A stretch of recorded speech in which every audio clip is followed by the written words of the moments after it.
Hey, what's up guys? Your average wargamer is back with another video of World of Warships. And today I'm going to be featuring another Franklin Delano Roosevelt video. And man oh man, if you watch this video, you will be able to find out that why I would rate this ship to be feared by basically every ship in the game. Like, no one can take on FDR, literally. I mean, the firepower of FDR with just one plane squad is pretty much insane. And I mean, with heavy cruiser levels of HP, which you can able to see that these bombs have, and I mean even torpedo bombers have, basically makes FDR pretty rough to deal against. And in this game, you will be able to see that if you are trying to dominate, you can pretty much do in this carrier. Here, I'm just gonna be showcasing you these bombs that how they can be literally dominating and very effective against these poor battleships that supposedly have some AA, but FDR actually doesn't really care. You can just go and drop to the Montana with ease, and you can able to see that he didn't even manage to shot down a single plane. You can able to see 8 bombs hit. I mean, out of all those 8 bombs, one is non-pen and it almost deal like 23.5k damage and a fire as well, which is obviously pretty terrifying for a battleship to watch. I mean, he was full HP and now suddenly he have almost gone down to basically 70% of his HP. So it's pretty ridiculous stuff. You can able to see that I come up with another strike, and you can able to see the way I maneuver my bombs, because this is one of the things that only FDR has in this game very effectively. And you can able to see that I did again almost a 12,000 drop on this Montana with some AA shot down as well. And this constant harassment of the strikes that you can do with FDR basically makes it a pretty fearsome ship to deal with. And you can able to see the more you practice whenever you're playing this FDR, the more you'll be able to figure it out that, I mean, this is insanity. Unless maybe if the Nakimov is half decent player, maybe he can help the Montana and put the a fighter for a cover. But at this point, I think he's not trying to even help. And you can see I did again 17,000 damage. So you can see that the insanity is real. And you can just pull these moves pretty easily, and I think I did almost 3 strikes, and look at his HP, almost less than half. And this poor Montana, I don't know what he's thinking right now. He's definitely not having a good time in this game. The Montana obviously trying to not even maneuvering, but that does not matter, because what FDR can literally do is basically he can literally do these 360-degree turns, like sharp turns that can basically be pretty devastating. And again, I got 4 bomb hits and also got another fire, which he basically damage controlled.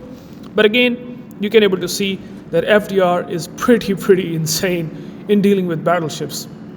And basically in just almost 3 minutes or 4 minutes into the game, I almost have 80,000 damage. That is pretty rough for a battleship to face. I mean, Montana has clearly now in the back foot, and now have gotten closer to those of other battleships like Yamato and Tirpitz. So the game is basically has just started, and this is going to be a long game. And you will able to see that every game is not winnable, but certainly what you can really do is to basically understand how to play FDR effectively. In this case, I'm now coming up with these torpedo bombers. 8 of the torpedoes, which is pretty insane, and they have almost 4,200 damage each torpedo, by the way. And a pushing Tirpitz have literally no idea that he's gonna face a massive music from FDR squad coming at him. The Tirpitz obviously understand the situation very nicely here. And what happened here is, once I realized that the Tirpitz is gonna turn out, I basically exactly able to do what Tirpitz not thinking. He's thinking that he will be able to turn out effectively, and look at what I did to him. Just realized the situation for the Tirpitz, and I know that he's guiding away. I can just use this as my advantage. Tirpitz taking 5 torpedoes. Somehow he dodged quite a bit of my torpedoes, but that does not really matter. He just damage control the flood. And guess what happens now? I mean, once I get another drop, that 26,000 HP is not going to be enough to basically keep Tirpitz survive for long. And here, Tirpitz definitely going to have another phase of the FDR attack, and that is, you can able to see that poor Tirpitz now going to eat another set of 8 torpedoes. I mean, let's see if he can be able to dodge all of them. And oh my goodness, double floods and all 8 torpedoes. So you can able to see that what happened to the Tirpitz. 119k damage already in just 5 minutes or 6 minutes, you can say. I mean,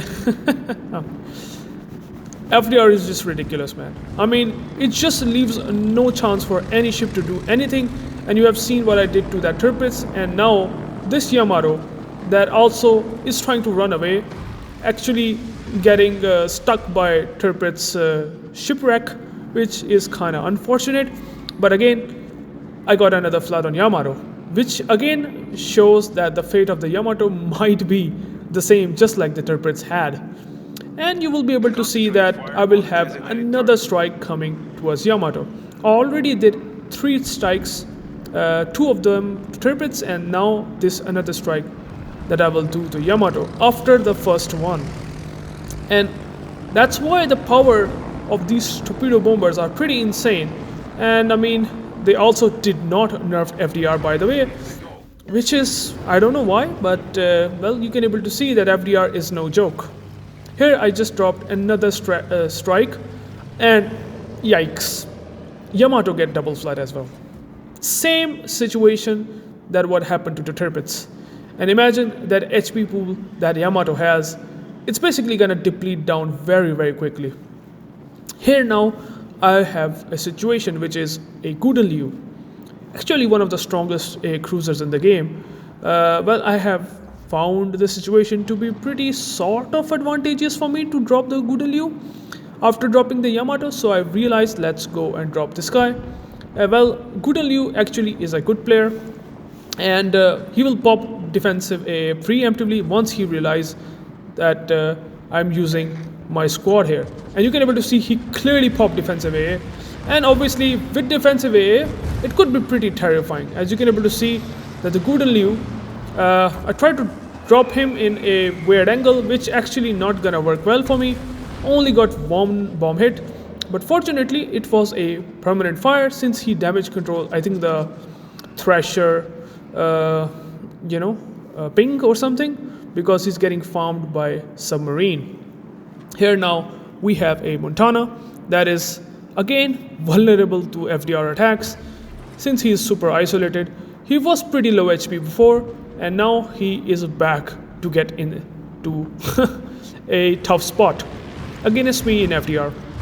So you can able to see that I'm dropping this Montana, and well, if you can aim and drop this Montana well, you will be able to see that you can get another good strike. And you can clearly see that FDR is no less than a super carrier. 205k damage in just under 9 minutes. That is crazy. I mean, what could be crazier than that? But unfortunately, as what I'm doing here, right?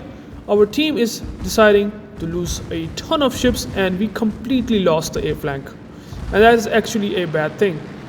And again, that Montana, he's trying to turn here and there, right and left, but you can see that I can have a last strike on that poor Montana and get another good strike. So 216k damage. Yeah. So it's very bad for the enemy team right now, but on these, like, at the same time, it's our team that is just pushing C relentlessly, and did not realizing the situation is actually going stale and bad for us. But anyways, I have Andalusia that will be able to spot me, and that is a very bad thing for me. If I get spotted, Yamato Gudanliu can easily shoot me, and that is not something that I wanted. Now here, you will be able to see the power of these torpedo bombers. Andalusia is turning hard towards left, and I'm also turning hard towards left, causing him to basically not still able to dodge these torpedo bombers, since you can do 180-degree ridiculous torpedo turns. And look at that torpedo damage that I did. He tried actually to dodge those torpedo bombers, but guess what happened? It didn't help for his ship at all, because no matter how he maneuvers, his turning circle radius is not that good that he can able to get that value out of his turn. Again, I'm gonna be doing the exact same thing. I realized that he's gonna turn hard towards right, and I'm gonna be turning first left, and then I'm gonna be turning right. And look at that drop again. Andalusia has no chance. Imagine taking damage by FDR like this, and now he got his permanent engine. Like, his engine is completely lost, and I got 4 torpedo hits. He manages to dodge some of my torpedoes, but now I can have another strike on Andalusia. And Andalusia, obviously, he still realized that he might have 15,000 HP. Maybe he might be able to dodge my, attack, but that is his mistake, because clearly I can do something like that. He's trying to turn hard right, and I'm turning hard right as well. Will this gonna be enough for this poor Andalusia to dodge? Let's just find it out. Nope, he's dead. Oh my goodness. So I know there are some people who do say that FDR is definitely going to be weak against Essex, and I kind of agree with that. If you play ranked battles and there is Essex, well, it basically limits your strikes very, very hard, and that is true.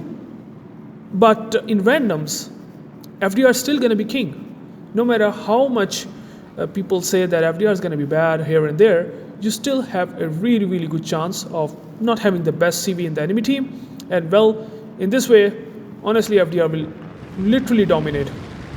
And as you can able to clearly see, Yamato is healing with having 42,000 HP. That really does not matter. I just come with a strike and I get a fire, in which he damage control very quickly. And well, this gives me a bit of a chance to drop Yamato again. So 10 seconds, 9, 8, obviously you can able to see that it does have a delay of 25 seconds, but I use it as my advantage. And you can able to see that the damage control of the Yamato is now up, and I can able to drop this guy. And if I get permanent fire, well, look at that drop that I did to Yamato, perfectly aligning my aim and getting a double permanent fire. Yeah, so imagine that in a Yamato that you are in, trying to fight against FDR. That Yamato actually got flooded quite a couple of times, and now that Yamato is gonna be burning down to death, pretty much. Regardless, I'm just gonna drop this guy just to a permanent secure my kill. In this case, Yamato is turning towards the right to get the guns blazing on me because I'm now spotted. And well, that's not gonna last long, because that Yamato is dead with one bomb of doing 158 damage. And somehow he just managed to get a Citadel hit, which is actually pretty surprising, but it does happen sometimes. Unfortunately here, in this case, as you can able to see, my division mate, well, Burgon, if he would have survived for a bit long, we could have pulled this game altogether. Because now I have 4 ships to deal with. And one of them is Holland, which actually can be difficult sometimes because Holland has decent AA. And so I'm going to make a bit of a weird move, I would say. I think it's not something that I would recommend to do. But I was thinking of killing like Amagi first. I was thinking that maybe if I kill the Amagi quickly, then I can just go and drop the Nakimov, because I do have some strikes left. In this case, I think I should have gone for the Nakimov, which I didn't. And here, Holland also did a bit of a mistake. He got spotted, but he didn't use his AA. He should have used his AA right now. That would have completely panicked me out. because Holland with defensive AA here would basically maybe wipe out my torpedo squad completely. But that didn't happen. I don't know why he did that, but definitely I'm not sure about that. On the other hand, this Amagi is definitely trying to dodge my torpedoes again. But again, as I said, in FDR, it's very difficult to dodge torpedo bombers once you know if you are maneuvering torpedoes towards the right angle. Here, I think I didn't get the best of the angle, and I do get a 4 torp hits, but that's actually not enough, since now Amagi is actually healing back some of his HP. He damage coned the flood, and I'm expecting the Amagi to die with this next drop, which if happens can help me a bit with my with the points that enemy team has right now. If I can get slightly high amount of points, that would be pretty nice. But here you can able to see that now I able to get a perfect angle and drop this Amagi. And here Amagi will definitely going to eat a whole lot of torpedoes. But is it going to be enough to kill the Amagi? Let's see. Unfortunately, one torpedo I missed out actually cost me not to kill that ship. So that is very unfortunate. On the other hand, there is a submarine. Nakimov saying that he did 211k damage. Props to him that he did right thing. And well, Salman did absolutely a horrible thing, to be honest. As a submarine player, you should really not ping a carrier like this, within 8 kilometers especially. He did not a good thing. Here, obviously, there is Holland with 4000 HP. And I tried my luck to drop this Holland, maybe getting 1 bomb or 2 bomb hit. But that didn't happen. Unfortunately, this game is gonna be on loss. The Holland or the Nakimov will eventually kill me, and this game is not gonna last long. Try to use the rockets, which is absolutely the worst armament for FDR, to be honest, against Holland, because I know that the Holland will be using its AA, and maybe a couple of rocket hits might help against Holland. But that didn't happen. Sorry for that delay. I think the game somehow paused or something, that I'm not sure. And here I'm gonna keep dropping this Holland, but what would happen eventually that the Holland will eventually kill me. I have low HP and that would not gonna be enough. Nakimov obviously also tried to kill me as well, which they exactly did. So it was a defeat. Almost 340k damage game. Was unfortunately a loss. Tried my best.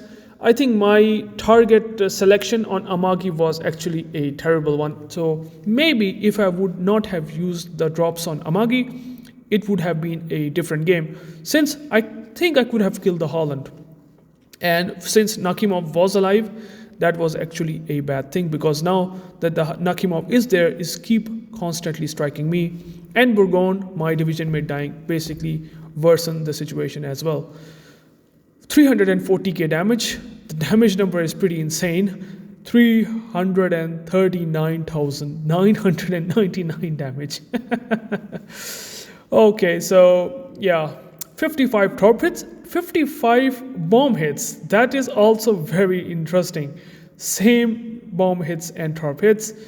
5 shot down, 4 kills, 10 flooding, which is pretty nice actually.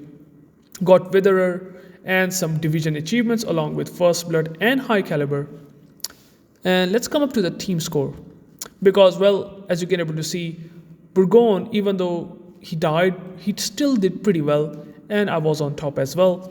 There Goudenliu, as I said before, he played really well, but unfortunately Nakimov pulled this off, tried to kill me pretty easily at the end, because I have to deal with Holland and Amagi at the end, which I don't have enough time. So thank you guys for watching this game. You can able to see how ridiculously FDR is. The more I play it, the more I feel that no way, this chip is absolute dumb. It's pretty insane. I don't know what to say about that chip. So thank you guys for watching, and I will catch you into the next one. Peace out.